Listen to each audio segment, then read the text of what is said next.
বাংলা রচনা বাংলাদেশের ঋতু বৈচিত্র্য বা বাংলাদেশের ষড়ঋতু। ভূমিকা বাংলাদেশের ঋতু বৈচিত্র্য একটি বিশেষ বৈশিষ্ট্য যা দেশের প্রাকৃতিক সৌন্দর্যকে নতুন রূপে উপস্থাপন করে। ভৌগোলিক অবস্থান, জলবায়ু এবং আবহাওয়ার ভিন্নতার কারণে বাংলাদেশে ৬টি ঋতুর দেখা মেলে, যা খুব কম দেশের ক্ষেত্রে লক্ষ্য করা যায়। এই ঋতুগুলো হলো গ্রীষ্ম, বর্ষা, শরৎ, হেমন্ত, শীত এবং বসন্ত। প্রতিটি ঋতুর নিজস্ব বৈশিষ্ট্য, রূপ এবং আবহ থাকে, যা দেশের কৃষি, সংস্কৃতি ও জনজীবনের ওপর গভীর প্রভাব ফেলে। গ্রীষ্মের আগমন। গ্রীষ্মকাল শুরু হয় এপ্রিল থেকে এবং তীব্র গরম নিয়ে আসে। গ্রীষ্মে দেশের তাপমাত্রা বৃদ্ধি পায় এবং খরা পরিস্থিতি দেখা যায়। মাঝে মাঝে শিলাবৃষ্টি সহ কালবৈশাখীর ঝড় শুরু হয়। তবুও এই সময়ে নানা ধরনের ফল, বিশেষ করে আম, কাঁঠাল, লিচু প্রভৃতি পাওয়া যায়, যা মানুষকে কিছুটা স্বস্তি দেয়। বর্ষার সমারোহ।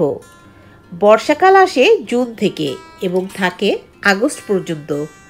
এই সময়ে মৌসুমী বায়ুর প্রভাবে প্রচুর বৃষ্টিপাত হয়, যা দেশের নদীগুলোকে পরিপূর্ণ করে তোলে। বর্ষাকালে গ্রামীণ এলাকার নদী ও খাল বিল ভরে যায়, আর কৃষকদের জমি চাষের জন্য উর্বর হয়।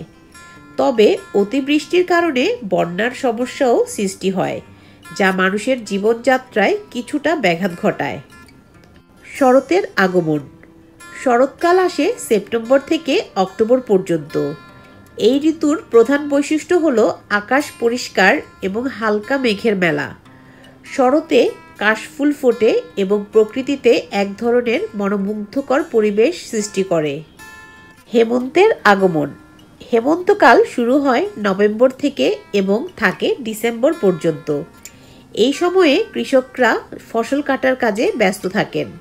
হেমন্তের পরশে শস্যক্ষেত্র সোনালী হয়ে ওঠে এবং মানুষ নতুন ফসলের উৎসবে মেতে ওঠে। শীতের পালা। শীতকাল আসে ডিসেম্বর থেকে ফেব্রুয়ারি পর্যন্ত। শীতের দিনে শীতল বাতাস আর ঘন কুয়াশা থাকে। মানুষ শীতের নানা প্রস্তুতি নিয়ে থাকে এবং পিঠা উৎসব সহ বিভিন্ন সাংস্কৃতিক কর্মকাণ্ডে অংশগ্রহণ করে। এই সময়ে শাকসবজি ও বিভিন্ন রকমের শীতকালীন ফল প্রচুর পরিমাণে পাওয়া যায়। ঋতুরাজ বসন্ত। শীতের পর আসে বসন্ত ঋতু। বসন্তকাল শুরু হয় মার্চ মাস থেকে এবং থাকে এপ্রিল পর্যন্ত। বসন্তের আগমনে গাছপালা নতুন পাতায় সেজে ওঠে এবং পলাশ, শিমুল সহ নানা রঙের ফুল ফোটে। এই ঋতুকে অনেকেই ঋতুরাজ বলে। উপসংহার। বাংলাদেশ ঋতু বৈচিত্র্যের দেশ। 12 মাসে 6টি ঋতু পরপর আসে। বাংলাদেশের এই ঋতু বৈচিত্র্য শুধু প্রকৃতিকে নয়, দেশের মানুষের জীবনযাত্রাকেও প্রভাবিত করে। ঋতুর বৈচিত্র্যের সাথে তাল মিলিয়ে মানুষের খাদ্যাভ্যাস, পোশাক এবং জীবনযাপনের ধরন পরিবর্তিত হয়। এই ঋতুগুলো বিভিন্ন সাজে সুন্দর করে সাজায় রূপসী বাংলাকে। বাংলার অপরূপ রূপ দেখে আমরা মুগ্ধ হই।